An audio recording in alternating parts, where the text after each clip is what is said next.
The information presented in this podcast is for educational purposes only and is not meant to be a substitute for clinical mental health treatment. If you or someone you know is experiencing a mental health crisis, please dial 988 or head to your nearest emergency room.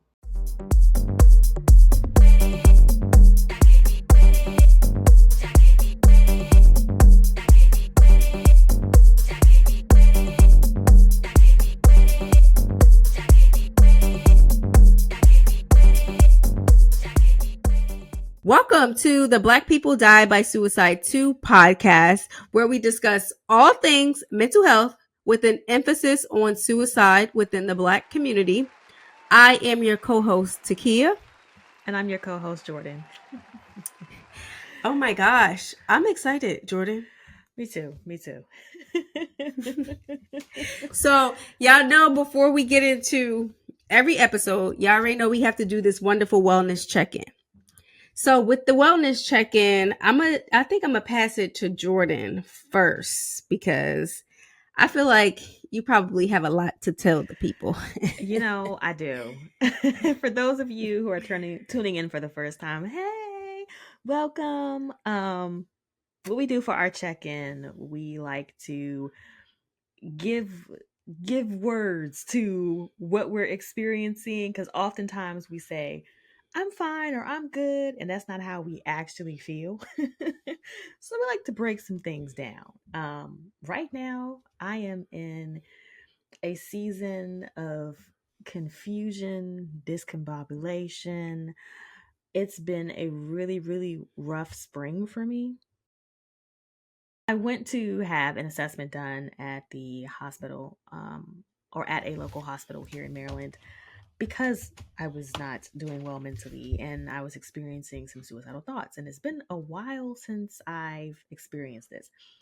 And I had the best person evaluating me. Like, shout out to her. She was a young Black woman, similar in age to T-Kea and I. And we were just on the same page. Like, I really felt like, of all of the times that I've ever been evaluated, she probably was the most like attentive and really took her time to listen and understand where I was coming from.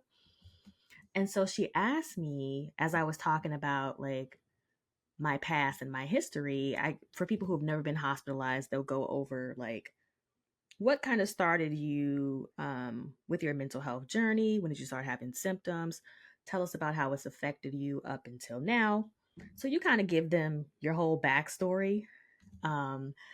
And at one point she's like, have you ever been assessed for ADHD? And I was like, no, because in my head, like, ADHD, that's something that affects children, and it's the kids that are bouncing off the wall and can't sit still. And I was like, no, in my head I didn't exhibit any of those symptoms. Child, listen, she assessed me and she was like, yeah, nah, you have ADHD. And I was like, oh. And at first I wanted to be in denial about it. And I don't know why. It's not like I don't have a whole bunch of other diagnoses, which I know ADHD is not a mental health diagnosis. It's a form of neurodivergency, but still, because in my head, like, ADHD is this one thing, but apparently there's a type of ADHD that's an inattentive type. And y'all, the more I read about it and the more like she talked with me about it, I was like, oh, yeah, I guess I really do have that problem. I guess there's been points in my life where it really didn't bother me much and I was functioning a little bit better. But right now, we're not functioning so hot over here. But it's cool. Like, I started taking some medication again through my regular psychiatric nurse practitioner. And I do think that's been helping my mood. So yeah, I meet with her again in a couple of days. So we'll see how that's working out for me. And I'll keep you all posted. This is a new journey for me. It makes so much sense now that I know, with a lot of the struggles that I've had, not just recently, but throughout my life. And yeah, just one more thing that I need to learn more about and try to implement ways of coping with it and working through it, trying to find ways of being effective and getting things done. And it's not been easy. But at least my mood does feel better, a little bit better due to the medication. So that's kind of where I've been as of late. And I guess overall, a little confused, a little discombobulated. My mood is very, very up and down. Some days I'll feel like I'm in much higher spirits, and then the next day, like I'm crying and I feel depressed. It's been a lot going on, but it's okay. It's nothing that I haven't worked through before. I just didn't know what it was. So I'm trying to, navigate life with some neurodivergency now. And yeah, I'm still the same Jordan. I I always knew I was a little bit different. Like I wasn't wrapped as tightly as everyone else. But Jordan. listen, I'm just saying, Jordan. okay? I got some Girl. quirks and some things about me that's just like, Jordan, what are you doing? But now I have the more I learn, it's yeah. So yeah. T-Kea, how are you doing? That was your therapy session right there. It was. It's interesting. No, before I check in, I was thinking about when you were talking, but then as you started talking, I was like, okay, because I was wondering if it was always there, like if you always had the diagnosis, or if it was a new development. And then you started talking about how once you got the diagnosis and you started reading more, you started like recalling past things that started making sense. So it is very interesting that you said that in terms of, I guess, doing some self-reflection, because I'm laughing because I'm about to check in, trying to make this connection here. So overall, yes, I feel like I'm doing very well. I feel like mood wise, I feel like I'm doing great. I have been stressed and overwhelmed trying to juggle a lot, but I feel like even though I've been stressed, I feel like I've been managing my stress in a healthy way for the most part. Today just so happened to be a day that I've been stress eating, but that's just one day compared to being stressed for like the past, I don't know, 8 weeks or something like that. So I've been managing it really well. Even my therapist was like, "You're actually managing the stress really." I was like, "I know. I'm so proud of myself. Like I'm just out here just I feel like I've been using all my coping skills." Like, well, I'm like, "Girl, you are crushing it." No, but I was talking to my mom because I sometimes still have a hard time accepting a bipolar diagnosis because I'm just like, but again, it's with everything, it's a spectrum. Mm-hmm. And just because your diagnosis doesn't look like what most people look like, that doesn't necessarily mean that's it. But still, it's just because I'm more so on the depressive side. I'm not in depression right now, but I'm just saying that's typically, however, it's the springtime. And I'm just kidding. It's the springtime. And I've started to notice some things about myself. So I had called my mom a few days ago and I called her on FaceTime. And I was just like, Mom, oh no, I had sent her a video from TikTok. It was, of course I'm blah, blah, blah, blah. It's like, oh, of course I'm. So it was a guy that did bipolar 2. He specifically had bipolar 2. Mm-hmm. It's like, I'm bipolar 2. Like, of course this and doing all that. And so I sent it to my mom and I was like, T-Kea, that is so you. And we were like, kind of made a joke about it. Because I feel like now I'm coming off the end, which I feel like I have to be very mindful to make sure I don't want to go into a depressive state. But I feel like I have been experiencing some hypomania. I feel like now I'm tapering down because I have been bouncing like the zoomies. That's what my ex used to call. He's like, you got zoomies. He's got the zoom. Sir, calm down.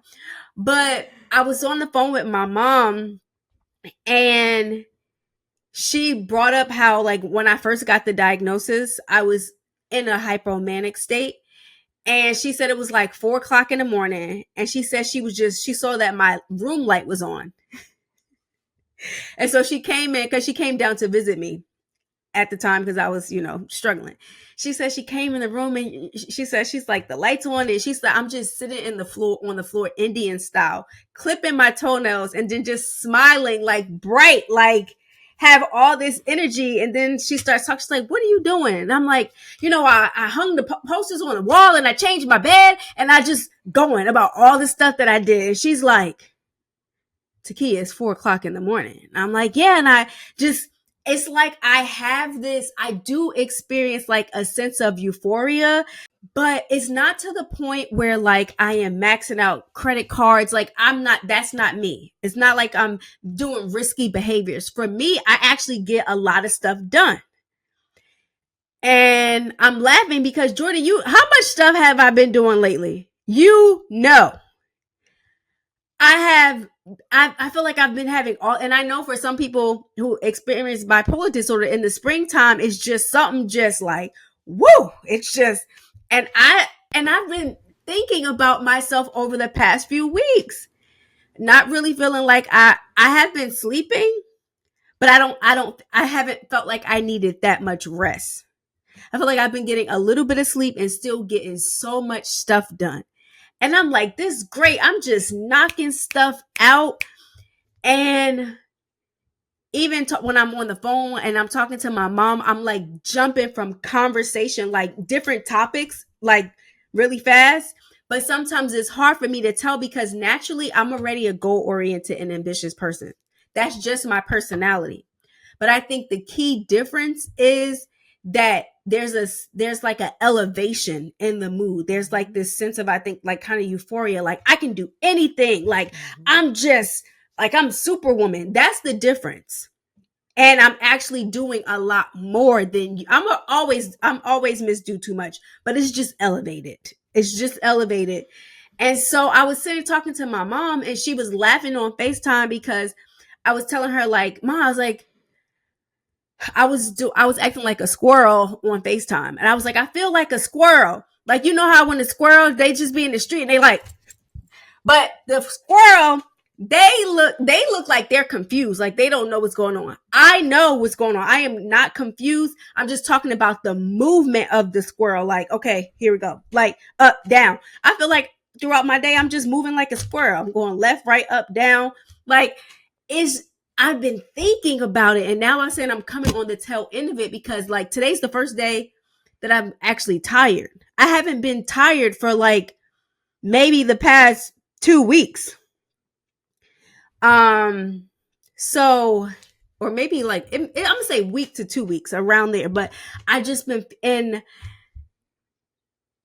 And so the thing is, it's not alarming to me in the sense because I'm not doing anything risky that's putting myself in harm's way. It's not affecting my relationships. It's not affecting work. If anything, I'm just out here getting so much work done. So I like being in that space. And then I just keep thinking, dang, like, okay, maybe that's real. So it's kind of hard to decipher. And I really do need to talk to my therapist about it because I usually just don't. When I got the initial diagnosis, I didn't get it from my therapist. When I first started seeing her, it was just major depressive disorder. I got the diagnosis when I went into the PHP program. And then I told her about it. And then we just kind of talked about it. And then that was like never. Because for me, the thing that gives me the most issues is the depression. But child, I've been swinging off the walls, okay? And I have been enjoying every moment. But people do like being in manic states. Now, granted, I don't get up. Like, it's not like I'm experiencing psychosis or anything like that.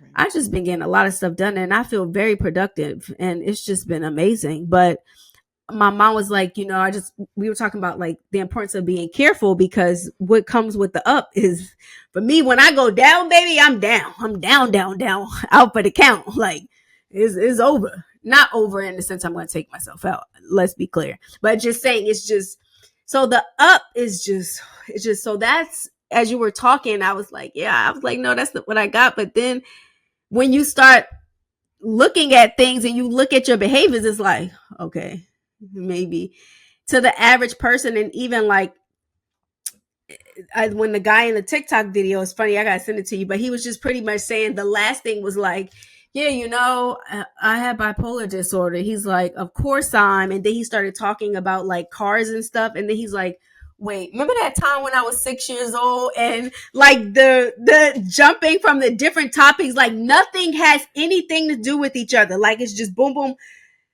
And my mom's like, T-Kea, that is so you. She's like, you're talking fast. That's the thing. She's like, you're talking fast. You're jumping from topic to topic. Some of the stuff not even making sense. And I was just like, yeah, Mom, that is me. It's so interesting, like with these conditions and the way that they affect people so differently. I know most of the time, every time that I've been in the hospital, for the most part, I've been in with people who either had severe depression to the point that they were suicidal, or there was a lot of people there with me that had bipolar disorder, and a lot of people that had bipolar 1. So the things that you were describing, I'm familiar with because I've had conversations with people about them. And I've even worked with some individuals at various jobs that have like experienced that feeling of euphoria. Like you can really take on the world and there's like nothing you can't do. So I'm totally like, even though I haven't lived that, I completely like, I get what you're saying because I've had people share that exact same experience with me. Um, you know, It's, I'm sorry, I cut you off. no, go ahead, go ahead. No, I was just thinking, one, this is a long behind check-in, y'all, but it's okay. We need this. No, I was sitting here thinking because it's just a very fine line. Sometimes it's hard to tell. I have always been a hustle, go getter. I talked about it on the episode, the anxiety episode, but it's a very fine line. The difference that I've noticed, and that's why sometimes I have a hard time accepting the diagnosis, because I'm like, I'm always, but the difference that it's just, it's like another level. It's like a notch up than my baseline. Cause I've always been like, yeah, I'm doing this, I'm doing that. But I'm a confident person as far as like anything career related. So, but then when I ask the difference between like, is it just me being confident? But it's just not even, it's not just confidence. It's also having this extra energy and feeling like you need somewhere to put it, like to the point where I can't sleep because I couldn't. Now I actually, yesterday was the first day I actually was like, ooh, crash. But having this energy and feel like I have to put it somewhere, like I can't even sleep because I have all this energy. So yeah, it's been wild. I actually enjoy the up roller coaster. It is it is quite fun. Yeah, I think for me, again, what really makes it hard for me to really come around to like, I have attention deficit hyperactivity disorder. Because I do always think that it's somebody who's like on the go and they don't sit down, and I'm the complete opposite of that. However, I've noticed that I always had these um like, I'm always fidgeting. I kind of have like a nervous energy. So I always, like, I shift around in my seat a lot. It's hard for me to sit still. And I've dealt with this all my life, but I would have never associated that with, oh, my brain just works a little bit differently than everyone else does. But I'm coming around to it, especially when the person who evaluated me was talking about the inattentive type. And in a lot of ways, I'm relieved because at least now that I know that, I can do something about that. And she was talking to me about the different ways that it can affect you at work. and even like your home life, your personal life, your relationships. And I was just like, oh my gosh, I really do like struggle with this. And it's so funny that you mentioned like talking to your therapist about having that diagnosis and not getting it from her, because I've also brought it up to my therapist. She's just looking at me like, girl, okay, Jordan, whatever. But Mhm. I haven't been with her that long either. So yeah, I'm trying to manage. And I guess if I had to give myself a psychological fortitude score, as the esteemed Dr. Rita Walker would Hey, Dr. suggest that we do, Walker. psychological fortitude, your ability to bounce back and be resilient in the face of all the life stressors and all the things that um, just comes at us. Scale of 0 to 10, with 0 being I can't do this, and 10 being, you know what, I can handle anything that comes my way. I'm probably at a good, I'm gonna say a good 4.5. That's pretty low. And I thought you was gonna like, say 6. I'm like, no, I wish. No. okay. No, I was like, she gonna say a 6, but okay, 4. No, I'm probably a good 4.5.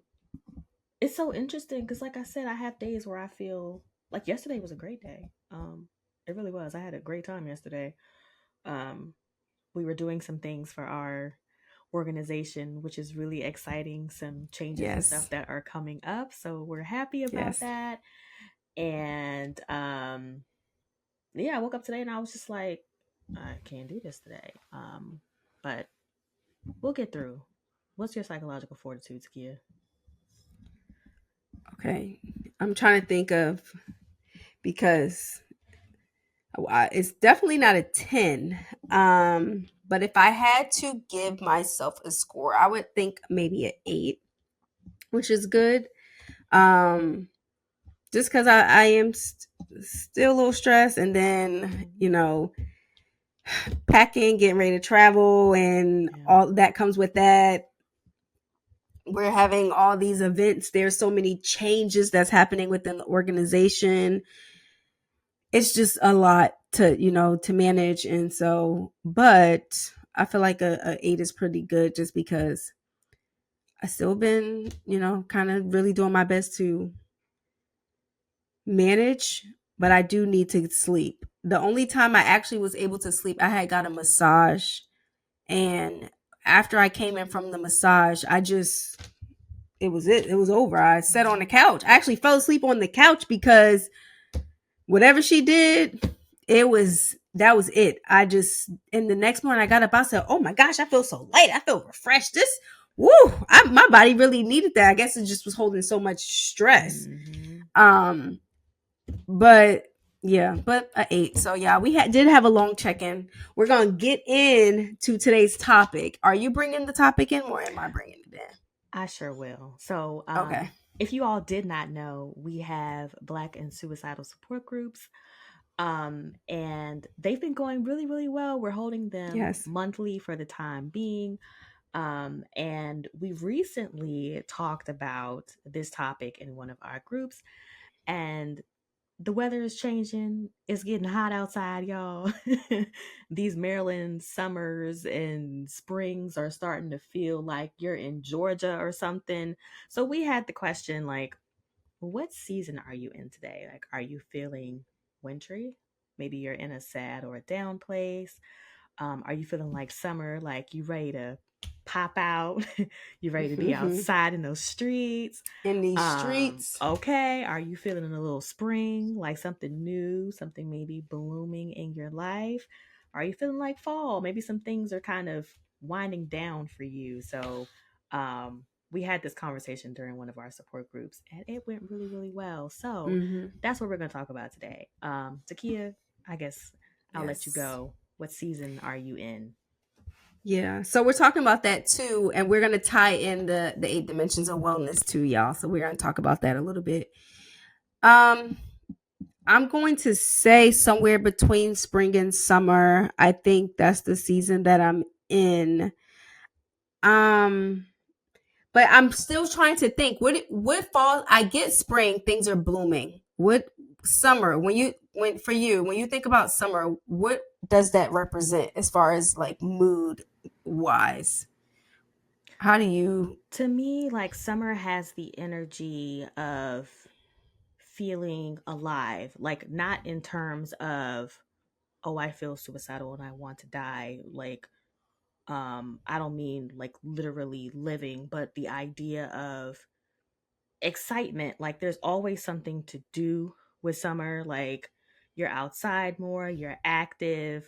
To me, I think mm-hmm. of summer as like the peak? yeah. Mm-hmm. The peak, yeah. It's like the time of year So everyone's looking forward to. right. Got it. I just wanted you to kind of explain that because I was trying to figure it out. So I feel like a combination of the two.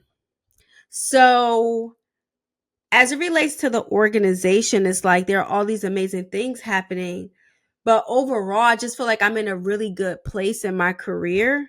I feel like I'm starting to get to the place where the things that I've been praying for and I've been affirming, like that they're like coming up. It's like, oh my gosh, I've been really emotional. I've cried so many times because I'm sitting here thinking to myself,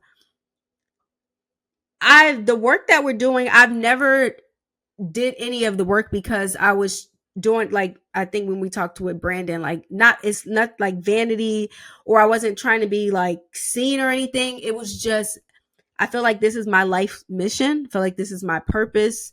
Well, one of the things, because I don't think people just have one purpose, but I feel like this is a huge part of my purpose and my contribution to the world, to my community. And to be recognized is just like, oh my gosh, not just because I tell people all the time, I'm like, let's be clear. I was in the mental health streets before Black People Die by Suicide 2 was a thing. Black People Die by Suicide 2 is just getting a whole bunch of attention, I guess. But it's been like, wow, like the Black Mental Health Alliance, they nominated me and I got their peer support award. And then I was nominated by Dr. Nadia Richardson for the National Peer Specialist of the Year award by the Mental Health and Addiction Association of Oregon. So it's like, wow, like people really are paying attention. And it made me feel so good because it wasn't like I was looking for it. I just have my head down and I'm just doing the work. But people are watching. And I said, wow, even though I was not doing things to be recognized, it does feel good to be recognized for what I have been doing. So that has just been so rewarding. Just even the opportunities, speaking, doing the Ignite talk, that was a very great experience for me. I went to St. Louis and I did like this TED style talk. As you know, Jordan, that was it was a new skill that I learned. I learned how to do a PowerPoint and tell a story with the slides automatically advancing. I have a new skill and I feel like now I am going to I feel like my public speaking skills just went up a little notch because I learned a new skill. And so that was a really great experience.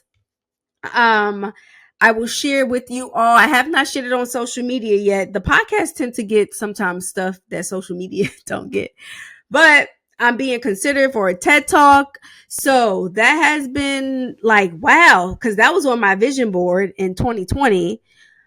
So the fact that I'm being considered is just an honor, whether I get to do it this year, but I will do one before I leave this earth. But it just feels good to just be considered.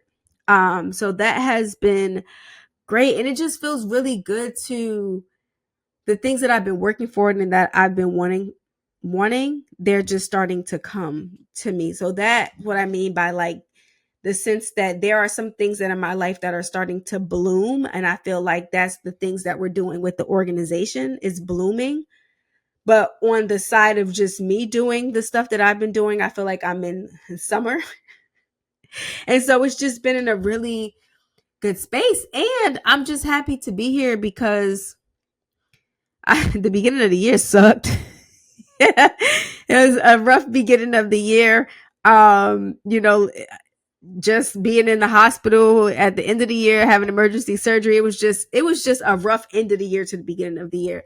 And I'm just and I'm grateful because some of the things that I've talked about in therapy, like my therapist is huge on like, I'm trying to stop saying like so much. Gosh, my therapist is huge on making sure that you set up your life according to what you desire, not what this person think and that person thinks. And even in terms of me taking the leap of faith and not going back to a full-time job, that is very hard because bills, they be billing. So, but I'm learning to trust myself. That takes a certain level of trust and faith. It is not easy, on top of adding the organization where we are still in the process of investing our own finances. So that's another line item in my budget as well, you know? And I'm not making six figures like I was before I got laid off. So the fact that I haven't gone back to a full, this is like, whoa, it's like I'm really doing this thing. And I'm proud of myself because it's been a year and a half and I have not gone back to a full-time job. So I'm not saying it's easy because it's not, but during this process, I'm learning that I have all the skills. I am and I always knew that I was capable, but I always had a hard time trusting in myself. But I feel like the things that I've gone through previously in my career that have gotten me up to this point has prepared me for literally everything. I'm just taking all the things that I've learned, whether it was personal development, or within my professional development. I feel like I'm just using all of these skills. And it feels good because for the longest, I always knew that full-time employment wasn't for me. Like I always knew that I always felt like I'd never fit in. I feel like they were, for some, not all, but I feel like a lot of times they just place you in a box. And I'm a very creative person and I like to have my hands in different things. And I feel like right now I'm in a season where I really get to be creative and do all the things that I want to do. Um, and so, yeah, it just feels good to be able to work to create the life that I want for myself. Like where I envision myself going, I feel like I'm on the track to having the life that I want. Like right now it's good, but I want it to be great. So I'm just like, okay, we're going to keep doing this. And that's where I am. So it feels good. That was beautiful. I appreciate you so much as a friend because you have such an inspirational story. Like I could really see the parts of your life that are literally like summer, like in full bloom, and things are just, y'all, my girl T-Kea be out here rocking it, okay? Like when she tells me she gets like recognition for all these things, and she always keeps me up to date with that stuff, and I'm just like, T-Kea is really out here killing it for real. And then you also have like things that are in springtime and they're just starting to like peak and bloom, and that's with the organization. And I feel like we've been getting hit up so much with like people who are Right. interested in working with us some kind of way. And um yeah, things are really they're really taking off, and I'm so proud of you because I know you've been working really, really hard for years. Like I think when we first met, I remember you had mentioned something, I think in the hospital, about doing like peer support. And this is probably around the time. No, I think I knew about peer support already. I might have learned about peer support in like 2016. But I remember you telling me that you were a peer, and I was just like, that's so cool. I want to do that too. Yes, Takia was the one who really like bolstered me to decide to actually pursue peer support. And just like thinking about how you were back when we first met, like at our lowest point, and then getting to see Right. you now, like really out here rocking it. Like, I'm so proud of you. Like, it's, girl, you're getting all the things that you deserve. And You always have a supporter in me, and I'm super proud of you. And here's to many, many more things to come. Yes, Yeah, gonna be out here jet setting. Yeah, yeah. Y'all hear about it. We'll just tell about that later. But yeah, but anyway, yeah, that's where I am. You share your seasons, honey. Let me get the tissues just in I'm case. I'm in winter. We're pretty good in winter. I feel like it felt more like a blizzard in early April. But now I kind of feel like the snow is starting to clear up, but not quite spring, like a little bit on the cusp of spring. And I guess I feel spring with all of the exciting things that are happening with our organization. And like seeing so many people that want to be even involved with helping Black people die by suicide too. Like Don't it's get me crying. okay. Listen, we I'm gonna tell y'all like y'all tell me. We invite tears here.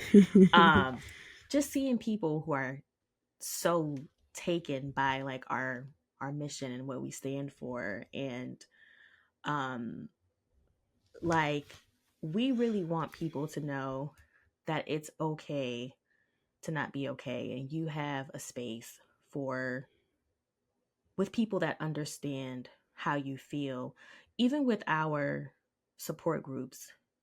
And each Mm. month, like the number just keeps going up and up of people that are attending, and we have repeat people that keep coming back. Like we're really on to something, and to me that's so exciting, and I feel like that's really in spring, like everything's just gonna, and we haven't been around long. You know what I mean? Like Right. we're still babies, and I'm so glad that people are as receptive as they are to it, because it's a little scary to be Black and to have these issues and talk about them on a public platform. But it's amazing how many people have come out and just stated that they really appreciate that something like this exists, because no one they know is talking about it, and it makes them feel comfortable talking about it. And it's like, okay, like this is great. So I really feel it makes me feel happy. It puts a smile on my face, if nothing else. Personally, though, yeah, your You girl, like your girl's personal? in winter. I don't even know what made me feel like I feel right now. Um, I think I've mentioned in a prior episode that the beginning of the year is always a rough time for me. But there have been, in recent years, I've been able to just kind of move through it. But this year, I really do feel it got me again. And I'm yeah, mad you so used that phrase. yes, girl, It got me again. it got me again. Because like for most of my 20s, I knew when January came, your girl was gonna be depressed, and it's just something about like the new year that just brings that out of me every time. But since COVID, I've been able to kind of breeze through that, and it wasn't bothering me as much. But yeah, this year I definitely felt the most severe, I guess, depressive swing that I felt in quite some time. And it's been tough. I'm I'm confident that I can get through it because I've gotten through this before. And if anything, I feel a little bit more equipped um to actually work through it, because I know some things about myself now that I didn't know before. And yeah, I'm excited to start this journey. I'm thinking about switching my therapist, which is nothing wrong with the one that I currently have, but we're currently just doing all virtual sessions. And I think it would be helpful for me to go back and see someone in person, because I really do miss like that. There's a connection that's just not as strong when you're trying to do something like therapy virtually, Mhm. even though I do think telemedicine certainly has its place in mental health. Don't get me wrong. But I feel like I kind of want that in-person experience again. And um, I'm also thinking about looking for like an ADHD coach or something, because I know that I'm going to have to like shift a lot of my behaviors, and it's not all something that can be addressed through medicine. Like I have to do a combination. At this point, I feel like I need to do a combination of both medication and like behavioral management stuff. So I was talking to my therapist a little bit earlier about me needing to shift some things in order to kind of get more organized and try to increase my motivation, which I've always had periods where I guess my motivation has been really really low, and apparently that's like an ADHD thing. Who knew? I always thought it was just hyperactivity, but no. So trying to address that, and again trying to get myself a little bit more organized. Um and I feel like I can do some things to really get myself back on track and feeling like I'm a little bit more productive, because I don't always feel this way. Like last year was great. I was getting stuff done with work, with the organization. Like I was a lot more productive and able to really focus. But yeah, I don't know. I guess it's a combination of me feeling a little bit more depressed, and then my, unbeknownst to me, ADHD symptoms just being a little out of control. But it's okay. I don't feel hopeless about it, which is great, because I did like earlier this year. I definitely felt hopeless about it, which kind of led me to going to the hospital and getting the evaluation done. But now I feel I see a path forward, and that makes me really really happy, because I have so many things that like I want to stick around for. And of course the organization is one, because I really do enjoy like helping people, and I'm really glad this is something that is a way of giving back. I had someone tell me when I was in Panama, I had someone tell me that my lived experience wasn't in vain, and that, like I have an opportunity to use my experiences to help other people who are currently struggling. And I do feel like that's true. And maybe that is my purpose, because I really do struggle with feeling like I don't have purpose, or um, I haven't really found my footing or my place in life. But I'm glad that we have the organization, because it definitely does bring me some joy and some fulfillment to know that I'm giving back. But yeah, I'm in winter personally, but I feel like it's getting a little bit better. The snow is melting, and with the organization, I definitely feel like spring and things are blossoming. Yeah.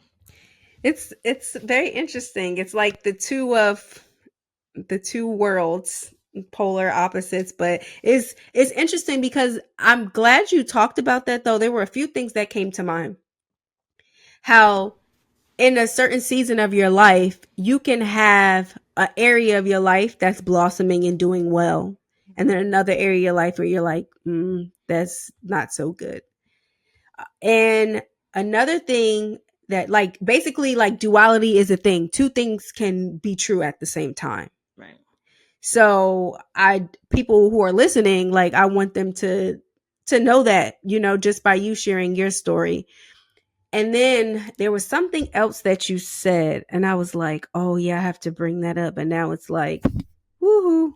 I don't know. Don't know where it quite went. It was something about you were mentioning something about the organization, and you were saying something about purpose.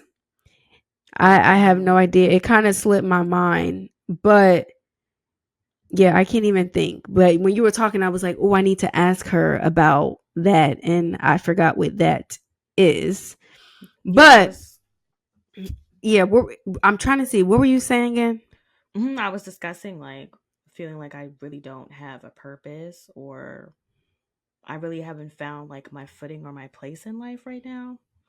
And the organization has really given me something to look forward to and have like a sense of belonging, even to a community outside of myself. Um, and Oh, there's a that's what it person. was. Mm-hmm. So, and you talked about Panama. Okay, Mm-hmm. so this is what I love about the organization and what we're building. Because anytime we're talking from a place of like these were my experiences, but even though these are my experiences, I still have moments of struggle, and you or I haven't arrived, and I put arrived in air quotes, like it's a ongoing working thing, like daily thing. It's not just therapy, it's like all the things that we have to do outside of therapy to manage our mental health, especially when you live with the diagnosis. But even if you don't live with the diagnosis, you still have to do things to manage your mental health to be healthy. Um, and that's one of the things that I really love about our organization, because we can be in the thick of it. Like you had the support group, well, we had the support group, and then like people are coming to the support group because they like, we need this, but me and you need it too. Like Yes. we look Yes. forward to the support group because we get something out of it too. So it's like we're feeding off of each other's energy in the support groups, and we're sharing things, and we're creating this community.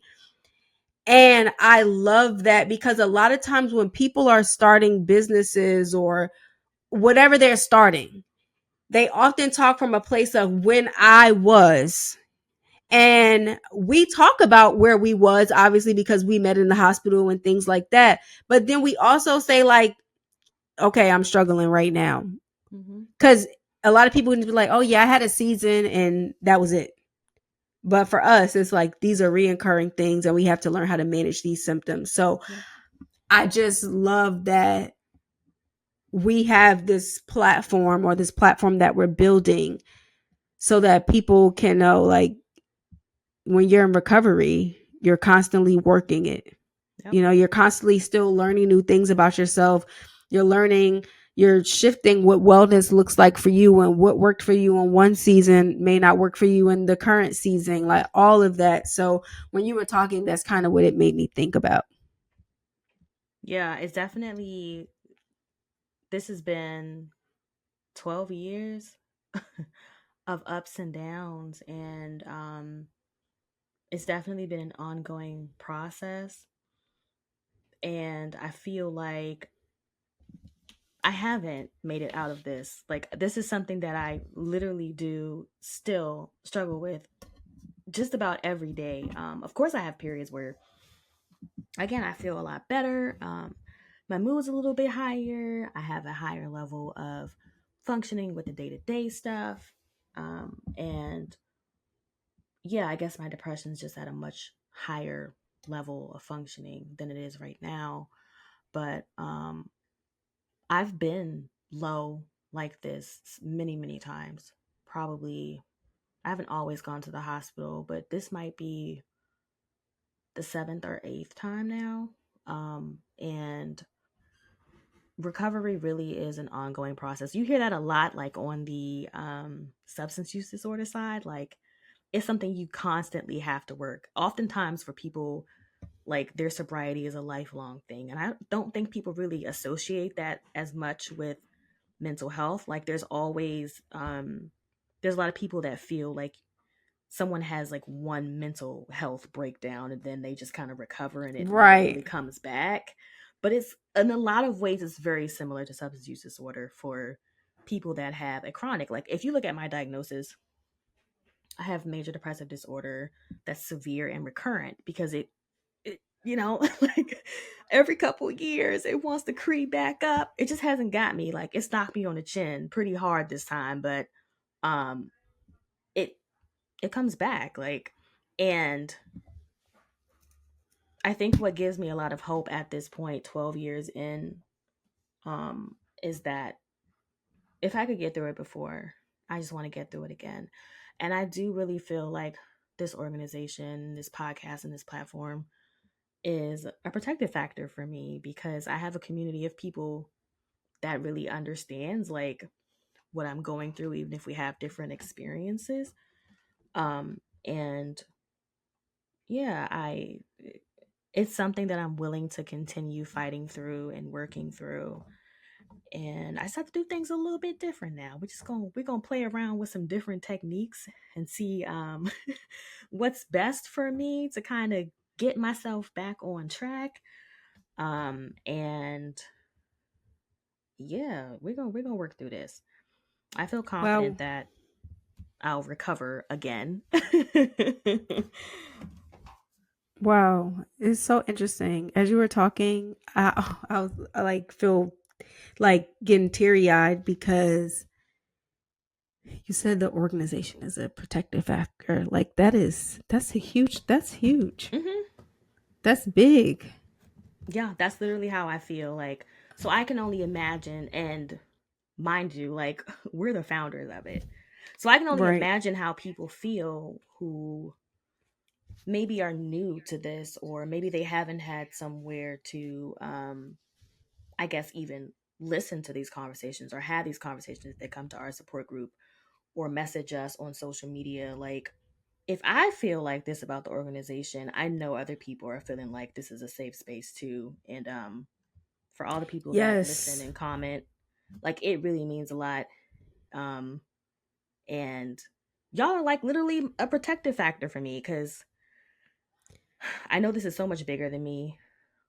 This struggle, I mean, like the pain and the hurt, and I want to help people get through it too. So yeah. It's interesting though, Jordan, because you said I struggle to find. I'm in this. I struggle to find my footing and to find my purpose. But then you're like, oh, but I like helping people, and it's like, but you're also helping people. But we had this. This is another. What I'm about to say. That's another podcast episode. I also think your view of helping people is limited in terms of how you view it, Yeah, where you're it helping is. people by doing when you spoke in Panama, you're helping people. When you're on the podcast, you're helping people. When you're leading support groups, you're helping people. So I think, but I always tell her that, and I'll be like, girl, you are helping people. You don't got to be up in their face every day to help them.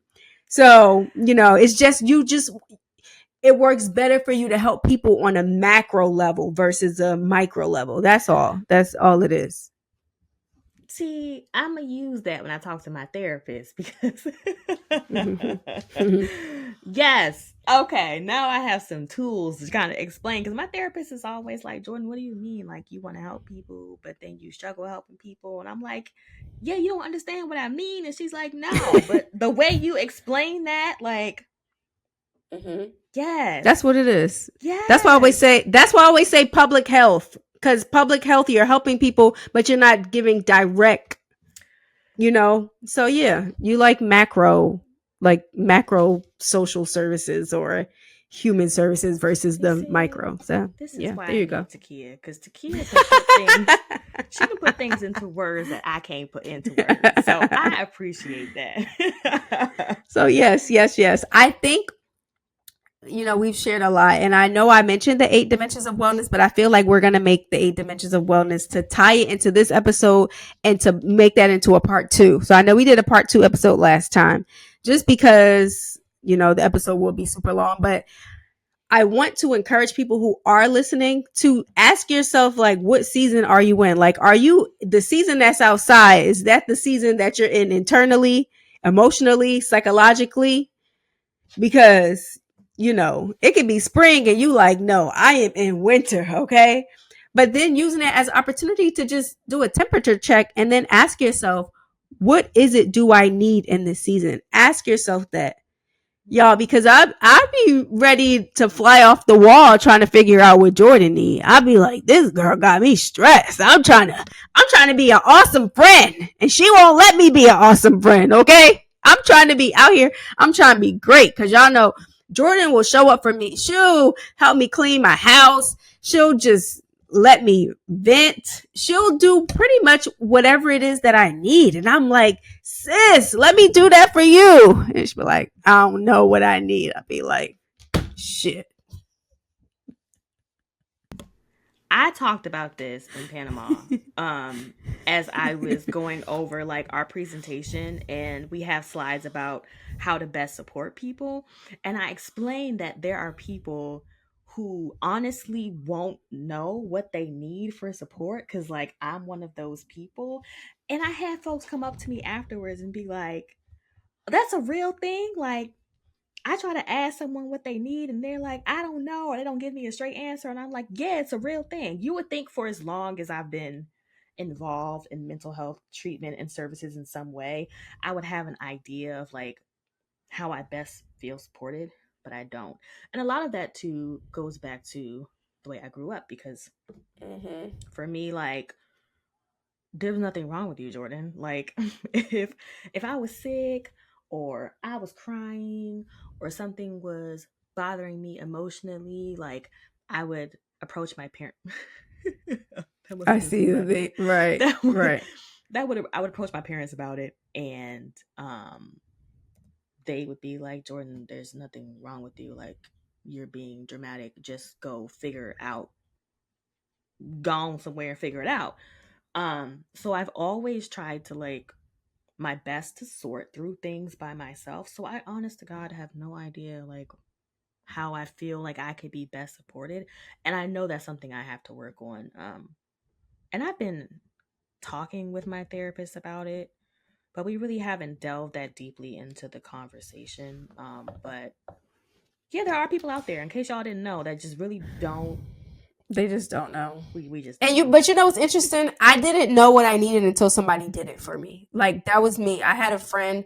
We're unfortunately not friends anymore. That's another podcast episode, but I still wish her very well. But she was still a really great friend, and she would just show up at my house. I didn't even know I wanted somebody to show up.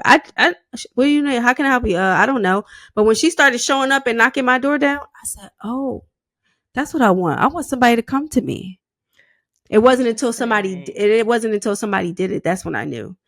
And I was like, oh, and then another person had came by and another person had bought me a care package. And I was like, oh, I like getting care packages, you know? Mm-hmm. So that's kind of, so just has been trial and error. But then it's also me learning, tell people like, I hate y'all that I keep saying like, it's another thing for me learning to tell people I need help.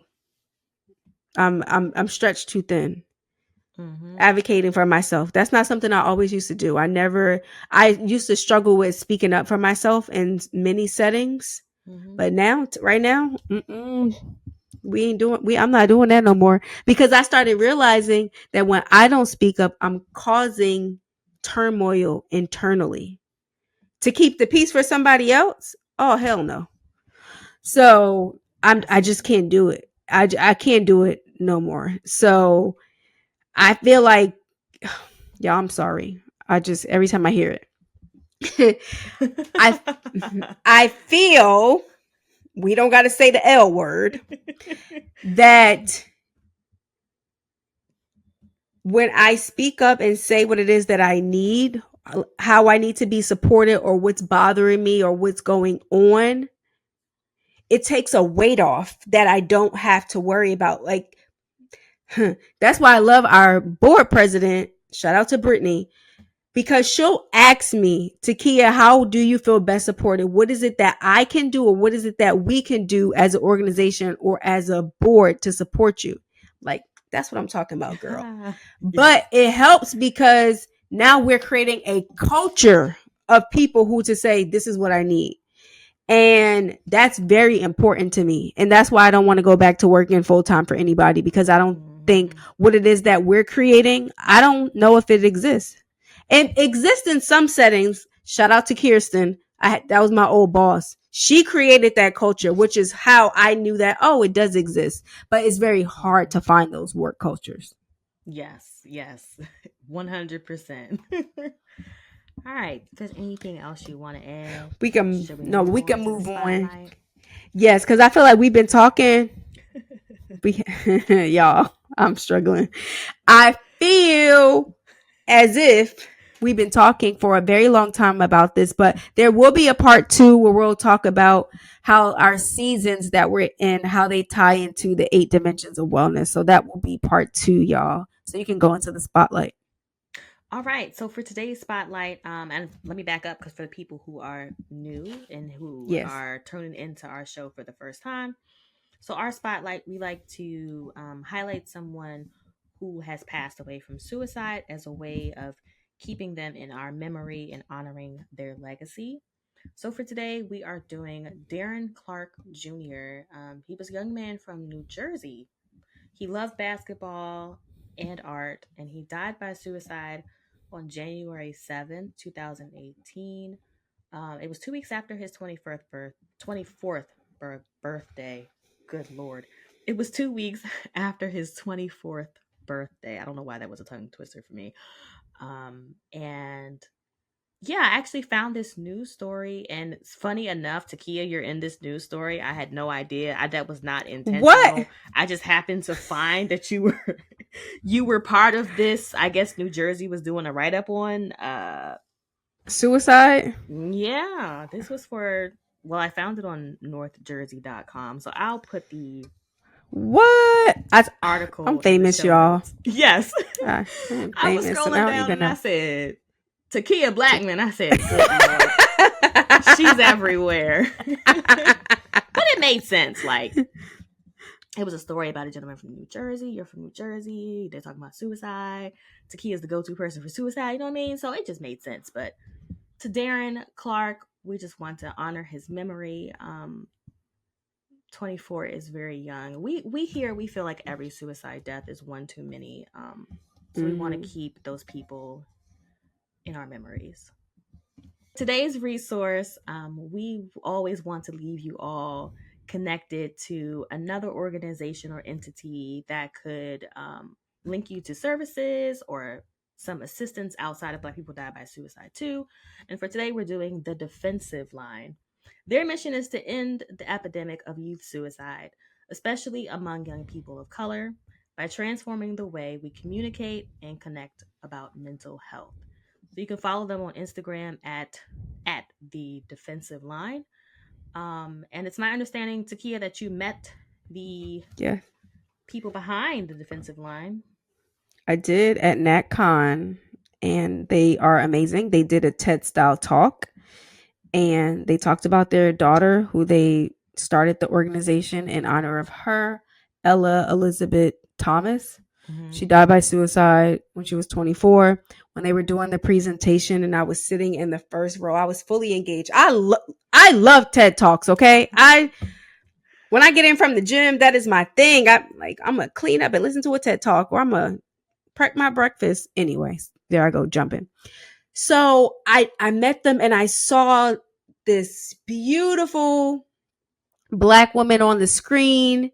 They were sharing their story, her story, and I lost it. I had to get up out of the theater and go. As I was walking, hey, Tremaine, the vice president over at the National Council for Mental Wellbeing, saw her, and she's like, looked at me, and she just grabbed me, and I was like, oh, it just really started coming out. It's like, oh, it's just coming out. And she's just talking to me, and she says, that's why you're great at what you do. This is why you're in this field. This is why you're doing the work. I just feel such a strong pull, because I was at that age when I had my suicide attempt, around that age. So it was just on this, it was almost like a mirror, and oh gosh. So, and after they were done with their TED Talk, husband and wife, they did a tag team duo. It was great. It was very engaging. And wow, I walked up to them afterwards and told them what it is that we were doing. And they said, this is great. We need to connect. And they both gave me their business cards. So I would definitely encourage y'all to check them out. We are going to, of course, we're going to bring them on the podcast sometime this year. Yeah. We are going to make it happen. I would love to develop some sort of partnership with them. Okay. So shout out to the defensive line. Y'all make sure y'all check them out on Instagram or on their website, thedefensiveline.org and the defensive line on Instagram. Now we're going to get into the community Changemaker segment. And I am very excited about this. Yes, I am a podcaster, but I am an avid podcast listener. Okay.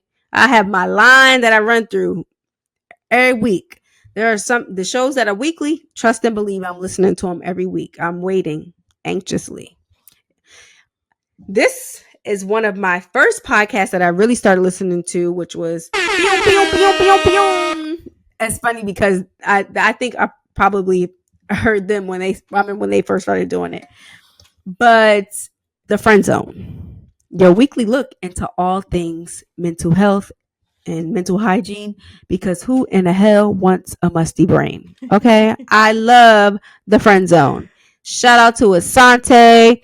Hey, Fran. Hey. Hey, Fran. Hey.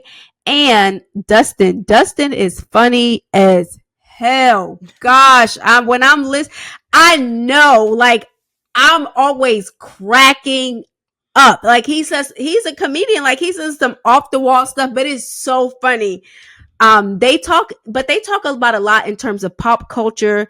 Fran is the wellness guru on there. I love Fran. She talks a lot about holistically as it relates to not just mental health, physical health. She talks about like space and how your space impacts your mental health and setting your space up to make, to try to lift up your mental health. She talks about pretty much all things holistic, not just wellness overall. And I love the podcast. They talk about, like I mentioned, pop culture things, but it's just they balance each other out really well. It's a very successful podcast. They've been in existence, I believe, almost 10 years. They're all a part of that super friend club. So the Read, Getting Grown with Jade and Kia, the Friend Zone, like they're all friends. And I listen to all the podcasts. So we just want to shout them out. They have a much broader reach than we do, but just know that the people over here at Black People Die by Suicide too, we love the Friend Zone. Okay, so shout out to them. They are our community change makers for this week's episode. Now, self-care, checking in. So, Jordan, do you want to check in? Who going first? I will go. So, self-care, y'all, I'm really looking forward to this. I'm going to go back to swim class. So, if y'all remember, I did swim class. Yeah, you better. Yeah, girl, listen. I live in Prince George's County, Maryland, and we have like a big parks and rec department, all these different community centers in the county. And they come out with a scheduled list of classes every season. And I'm going to do swim again. For adults, they have beginner, intermediate, advanced, and then stroke and turn. So the class that I took previously was the stroke and turn, which is the highest level. And I did not end up passing because my ability to swim had regressed with the pools being closed with COVID. So I'm going to go back and do advanced again, even though I already passed that class, just to kind of get back into the swing of things, like try to get my strokes back down. And I think it'll be a good refresher. And then I'll jump back into stroke and turn once they do it again for the next season. But I'm planning on doing a lot more swimming this summer because I love it. It's a great form of exercise. I do love the pool. So that's something that I'm trying to do. And I think that's going to be my self-care. It would be helpful. Yeah, I'm sorry. Did I say it would be helpful? No, you did. I was just going to say it would be helpful if it was your wham goal. Oh, yes. Yeah. That's a good one. For self-care. I'll tell y'all about wham later. We don't have time. But yes, it would definitely be helpful. That's a good one. For self-care, I've been in my self-care bag, y'all. I'm just out here, okay? So for self-care, I did my annual physical exam because I said, girl, I don't remember the last time I had one and I need to be on top of it. And I also think there is a sense of the reason I feel like for the most part, I do my best to be intentional about taking care of myself. Of course, life's and sometimes, seasons. But because of the way that life has been, and I losing people unexpectedly, and people being young, you hear about people in their 20s having heart attacks and strokes, and I was like, hold up. I got to make sure, not just I'm taking care of my mental health, but like all things. So I scheduled an appointment. I did my annual exam. I got a referral. I'm about to do my blood work. I got a referral to go to my OBGYN. So I'm about to go there. I scheduled an appointment for my eye exam. Did that. Um, by the time y'all hear this, I will have had surgery, just so y'all know. I'm getting surgery on my thumb because I have a cyst growing on it that has been causing me all sorts of discomfort and just annoyance. So I'll be doing that. I have really trying to make sure that I'm taking care of myself physically because I'm in the mental health space. I'm always like mental health is just always I'm always intentional about it. I just want to make sure, and also like I'm really trying. Every time I say it, I'm girl. Also, just trying to make sure as relates to exercise, I'm starting to realize that while yes, it's important for me to maintain my weight and just be in a range, I don't have a goal weight. Like I don't think it's possible to stay one number your whole life, but I do have a range, like a 10-pound range that I want to stay in.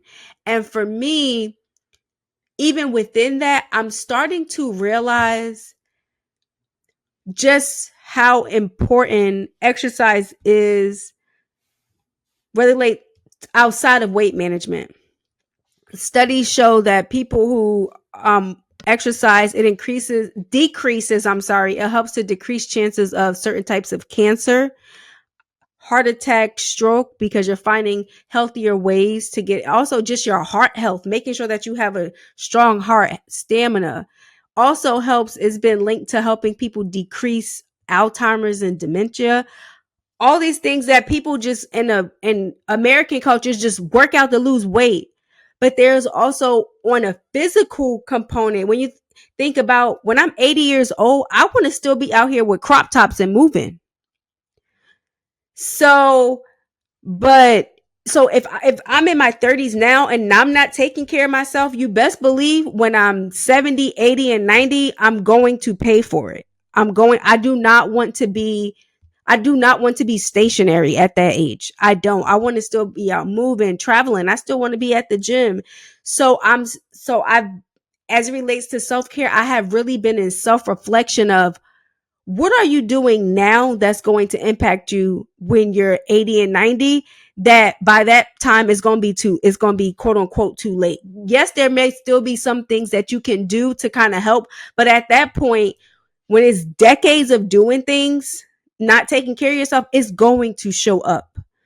So I've been thinking to myself like, okay, it's great. Let's make sure you can do everything that you possibly can so that as you age, you can try to decrease your chances of getting certain illnesses, decrease your chances of I don't want to be stationary. So what do you want to look like? Now, granted, I don't have um, a globe. I don't know what the future looks like.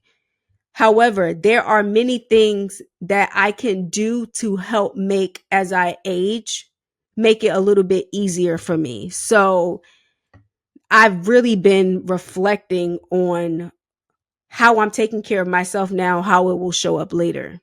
So that's where I am as it relates to self-care. Of course, therapy, of course, all those things, but just in that space, even outside just doing I'm running, and I've really been getting into running for like maybe almost the last 2 years now. I'm not saying I ain't say I run fast, I just said I run. Okay, that's all I said.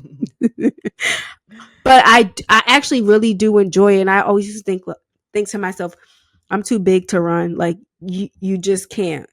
And all of the limiting beliefs that I used to have about myself as a child because I was made fun of for my weight growing up are all the things that I'm actually doing now. And of course, I'm bigger. Yes, I have lost weight, but I'm still bigger than I was in high school. And I'm just, all those things, I'm just sitting here thinking about how my mindset is shifting as it relates to just my overall wellness. And that's where I've been. I've been really in my self-care bag and reflecting a lot. So that's where I am. Let me get on the phone and schedule some appointments. Anyway, so yeah, that was a reminder of all the doctor's appointments I need to go in and schedule because T-Kea was on it. Okay. So for our next segment, y'all ready for the foolishness? Oh my God. Oh my God. Our favorite segment, the foolishness. So we hear the darndest things when it comes to mental health. And for today, this one, what'd you say? Jams my clock? Yeah, that's this one. That's what the kids say now. Oh, that's what the kids. Oh, I'm hip like the kids. Okay, listen. I think that's what they say, if I'm not mistaken. I have to check in with my 16-year-old sister. There you go.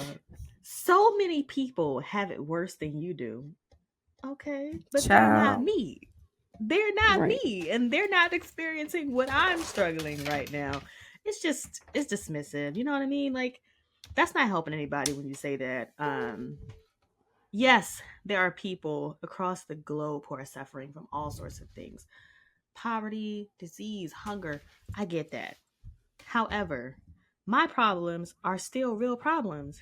You know what I'm saying? Like, and I guess people say this because they want folks to feel like grateful for the things going on in their life. But if it was that simple, no one would ever be depressed. You know what I mean? Right. Like, it's dismissive.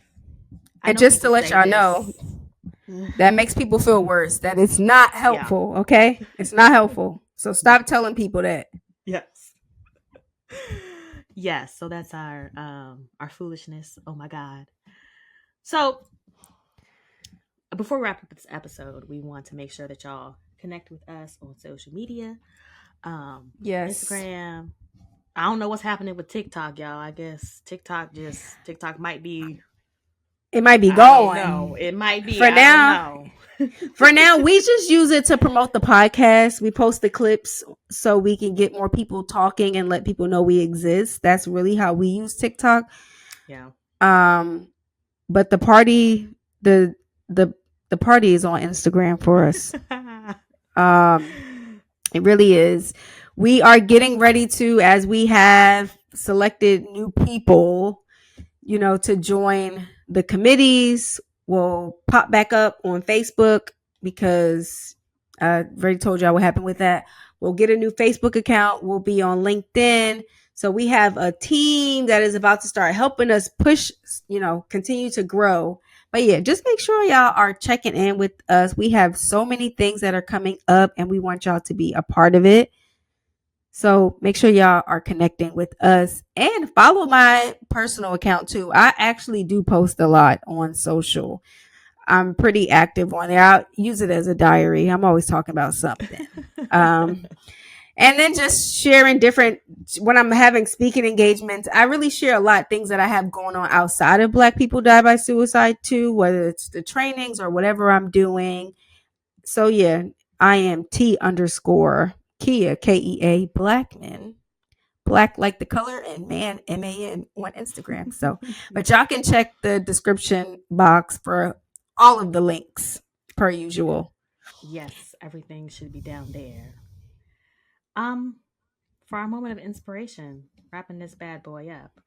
Mm-hmm. For this episode, we talked a lot about some of our diagnoses and how that affects us. And I just want to give people encouragement if you have been in mental health treatment for some time and you notice that your symptoms and signs kind of keep coming back. Understand that you're not alone. This is something that's common for a lot of us. And if you are struggling with that and you feel like you're interested in some support, by all means, join us at our support group. Yeah, we want y'all. We sponsored. You can join us for free. Free $99, y'all. Yes, like we want you to know that you don't have to deal with that alone. I'm dealing with it. Again, this is probably my seventh or eighth time. It's kind of down in the trenches. But there's community here. You don't have to struggle with it. You don't have to carry it by yourself. And we're here for you if you need us. Don't know if T-Kea wants to add something to our moment of inspiration or not. No, I do not. I just want to say thank you all for listening, and please, not just we don't want y'all to just to continue to listen. We want y'all to share the podcast episodes with your loved ones. Someone who might be going through a difficult time. Maybe they feel that no one understands. Maybe they feel as if their life doesn't have purpose or meaning. They feel alone. And even being in a dark season, just having something like this to listen to could be helpful. So we encourage you, share the episodes, share our Instagram with people. We really want to save as many people as we can from suicide within the Black community. So just thank you all for supporting in ways that you have. Jordan and I are extremely grateful for everything that you have done, whether it's like, comment, share, listen, show up at an event, because we are definitely in our events bag for the organization. So just, yeah, thank you all. So we will catch y'all on the next episode.